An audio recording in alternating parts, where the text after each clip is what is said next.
But she really straightened me up. That's Because, good. I mean, I don't know who sent it. Somebody sent a picture. Dr. Sharita. Dr. Sharita, that's another black mom. And so I was like this, you know. And I looked up, she was coming to the door. I said, no, I didn't like what I saw. I didn't like what I saw, so I had to jump on a plane and come over here and fix her. So, Yeah. consider me fixed. Because I can't let my role model go down like that. Now look how I'm walking. Like, do it look like I need fixing? Like, You can use some help. oh yeah.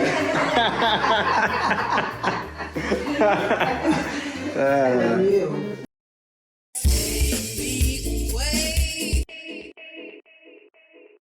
So I came in December and stayed for a few months and came back again March. Okay. And I've been here since March trying to set up. It's been a challenge because they don't really recognize chiropractic here. Okay. And so they don't know how to fit me into their systems. So today I found out that I can just go right ahead and practice since they don't have a council. Yeah, so we'll see what happens. Man, so. But so far so good. I've had a good response here. Those people who understand chiropractic, they have been requesting me, and those people who have not experienced chiropractic have been advised to visit chiropractic through other people who have. Okay. So it's been a good experience so far. Nice. And since I work where I live, I don't have a problem. Okay.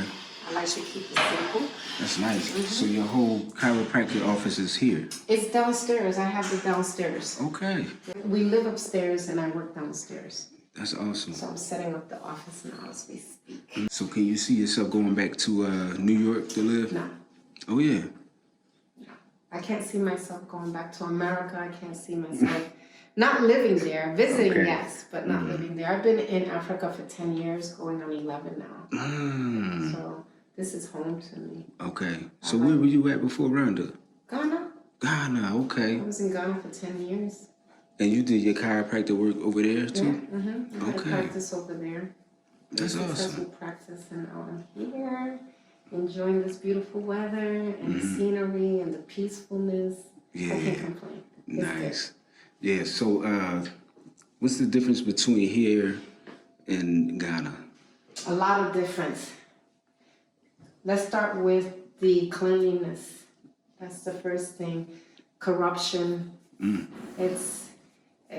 Ghana has way too much corruption, and especially if you're doing business, if you're going to Ghana and you're retiring and you're going into the bush, then you're okay. Okay. But if you have to deal with government and officials and ministries, then yeah, it's a challenge. Okay. It's a challenge. Nothing is really written down. It's all based on what someone will tell you. Today they'll tell you you have to pay 1,000. Tomorrow it's 3,000.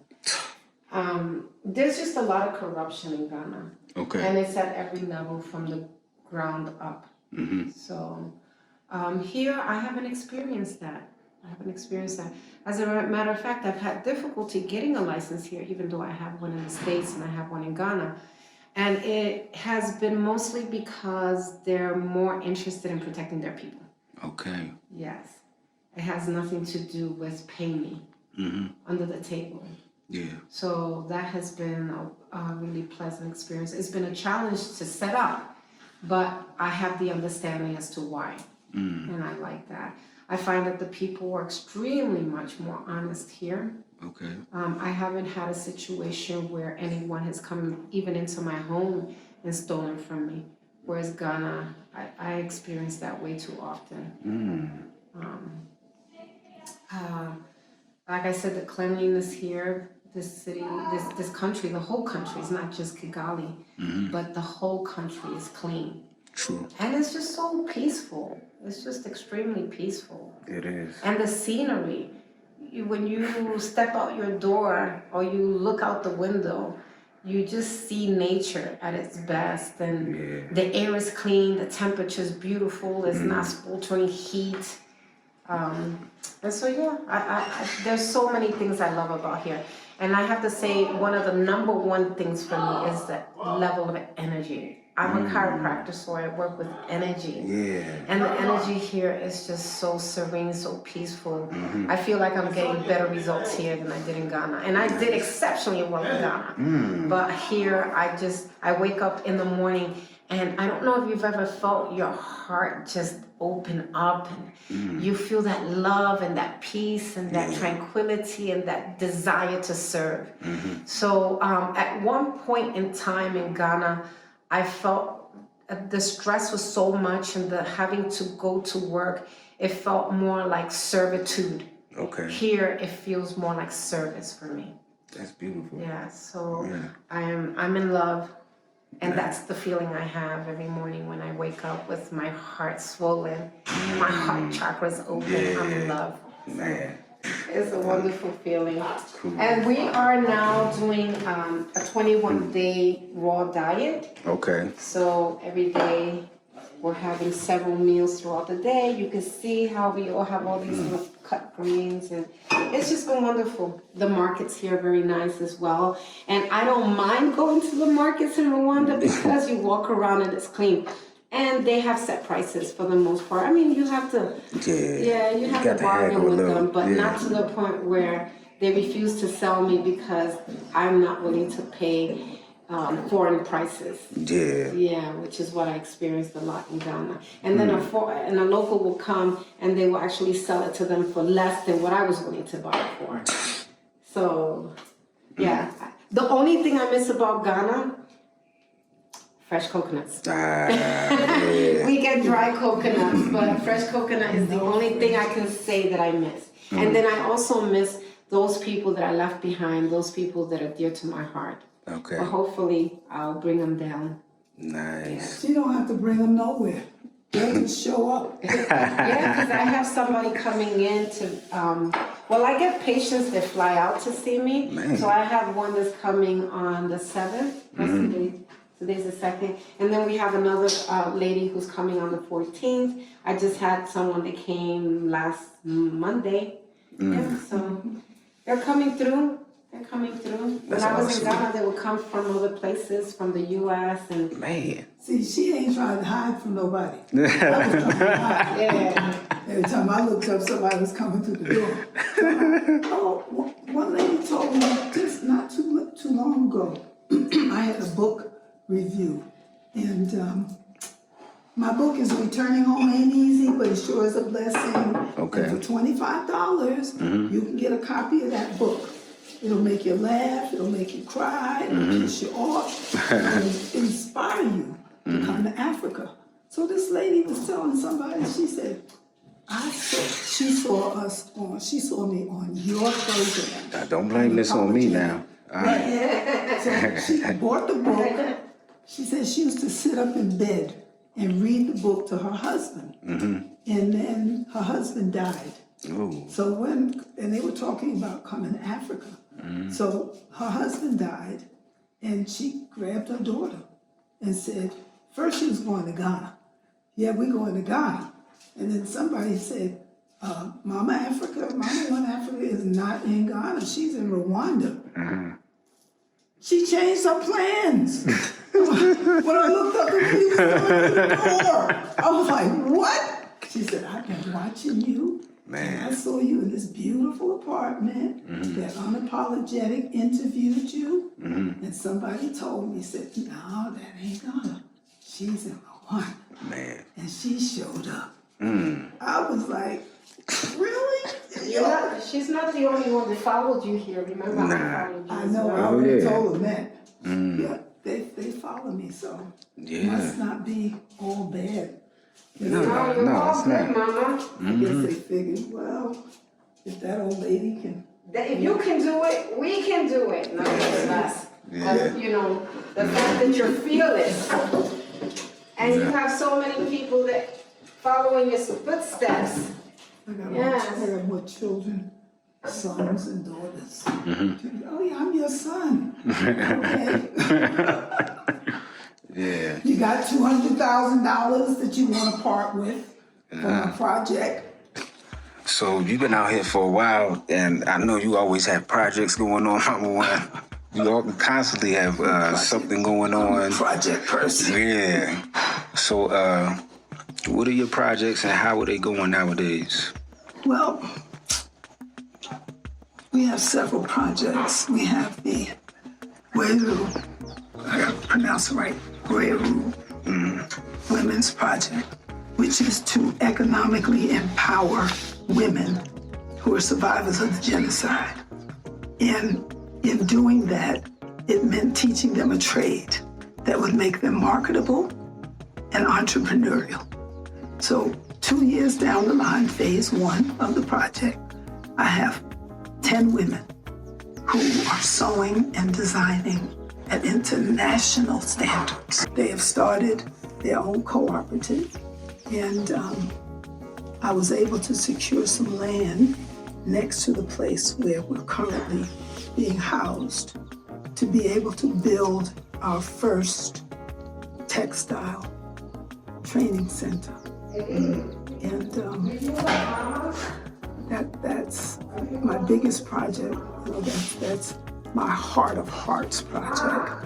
And then we have a component to that, which is to raise funds to pay for the education of the children, not just our ladies, but all the children, as many children as we can pay for.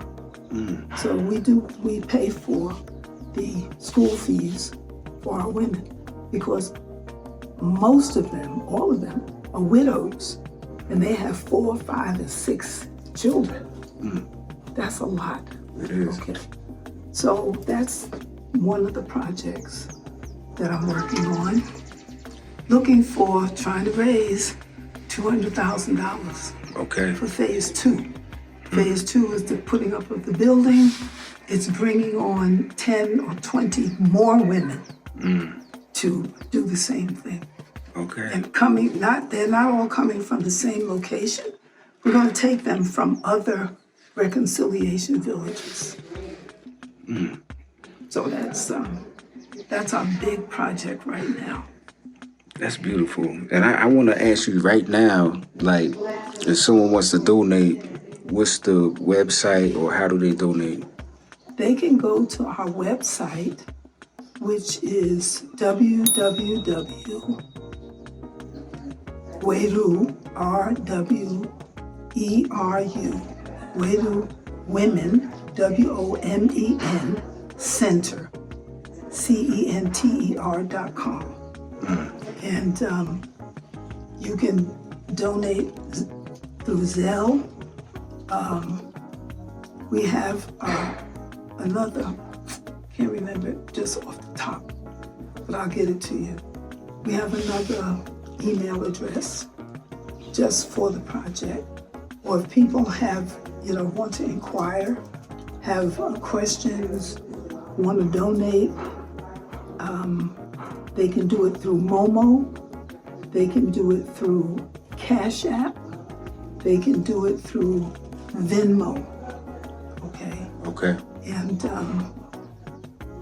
or they can email me directly at OneAfrica, O-N-E, Africa, _Ghana at yahoo.com. Okay. So there are numerous ways. And if people are interested in coming and they want to donate some of their skills, because I've had a few sisters that came from the States and spent a week or so teaching our ladies different things, like how to make patterns out of brown paper bags. I was like, no, you can't do that. Sister said, stick a pin, as we say in Ghana. Hold tight, sis, I got this. So I went and sat my ass down someplace. So, do what I do, try to raise money for the project. So right now, we are on we're on pause because of finance. Okay. So anybody that wants to donate something to our cause, we would certainly appreciate it. Nice. And when you get here, I'm gonna drag you up to the project. Those women are so grateful So grateful to you, Ma. Yeah. They have come a long way every time I go to her project. And you hear the stories of how they suffered and they were so worried, how they couldn't make any money. They have children and now they're self-sufficient.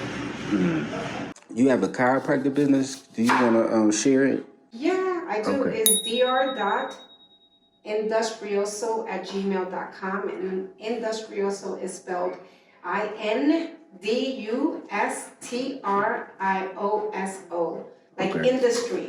And is D like in doctor, R as in run, period. Last name industrioso@gmail.com. Okay. And Nice. she's a good chiropractor. You see how straight my form is? Yeah. Yeah, I really did see that. I'm getting ready to make a liar out of me. How tall and strong I am. Falling all over the place. Yeah. But she really straightened me up. Because, good. I mean, I don't know who sent it. Somebody sent a picture of Dr. her. Sharita. Dr. Sharita, that's another black girl. And so I was like this, you know. And I looked up, she was coming to the door. I said, no, I didn't like what I saw. I didn't like what I saw, so I had to jump on a plane and come over here and fix her. She did, so Yeah. consider me fixed. Because I can't let my role model go down like that. Now look how I'm walking. Like, do it look like I need fixing? Like, You can use some help. oh yeah. For real. Okay. She's good. She's got healing hands. I mean, I've seen people come in here looking like this. Yeah. And going out of here like this. Oh, we nice. had a woman that came in with her arm in a sling. Couldn't raise it up, couldn't put it down. She spent more than an hour with Doc. When she came out, she was doing this. Oh man. What's up, y'all? And she's still doing it. That's what's up. Yeah. That's my passion. Yeah. That's what's You know, up. everyone has a purpose in life, and I swear that is mine. There is no denying it for me. Beautiful. And I just thank you for inviting me here. Well, I really invited myself, but I thank you for accepting the invitation of Listen, myself. he didn't have no choice. Yeah. If I'd been at the airport for beating. I said, what? I didn't know you was out here, my Aaron is boy. in town and he didn't come and see his mama? What Yeah. kind of stuff is that? I thought you was back in the States. I was for 2 months. Okay. Now, how was that? Listen, my first week in Florida, I went into a department store, and as I was coming out, the people said, close the doors, you can't go out. And I'm like, Oh. there's a shooter in the parking lot. Oh gosh. That was my welcome to America. I was like, damn.